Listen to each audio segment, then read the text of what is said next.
Hello বন্ধুরা, এটা আমার ফার্স্ট মিনি ব্লগ। আমরা আজকে চলে গেছিলাম রানাঘাটের স্বাস্থ্য নদী মাঠে রথের মেলা দেখতে। তোমরা দেখো মাঠের কি পরিস্থিতি। দেখো বন্ধুরা, বৃষ্টির কারণে মাঠে এত কাদা হয়েছিল যে আমরা হেঁটে রথের কাছে যেতে পারছিলাম না। তো যাই হোক, আমরা যেভাবেই হোক মন্দিরের ভেতরে প্রবেশ করলাম। তোমরা দেখো সবাই, ভগবানকে এত সুন্দর লাগছিল।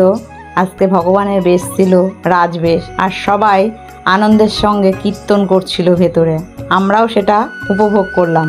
দেখো বন্ধুরা, কত রকমের চুড়ির দোকান বসেছে, আচার, সঙ্গে রয়েছে বিভিন্ন রকমের পাঁপড়। আমরা সব আস্তে আস্তে ভেতরের দিকে যাচ্ছিলাম। কি ভিড় দেখো মেলাতে। এখানে রয়েছে কিছু কিছু ঘরোয়া জিনিস, এখানে রয়েছে সাজগোজের জিনিস, যেগুলো দেখতে খুব সুন্দর লাগছিল। এগুলো খেলনার দোকান। এখানে আরও অনেক কিছু রয়েছে। এর মিনি ব্লগটি এই পর্যন্তই। যদি তোমাদের ভালো লেগে থাকে তোমরা আমাকে কমেন্টে জানিও, তাহলে আমি আবার চেষ্টা করব নতুন নতুন ভিডিও তৈরি করতে। বাই বাই, আবার দেখা হচ্ছে নতুন ভিডিওতে।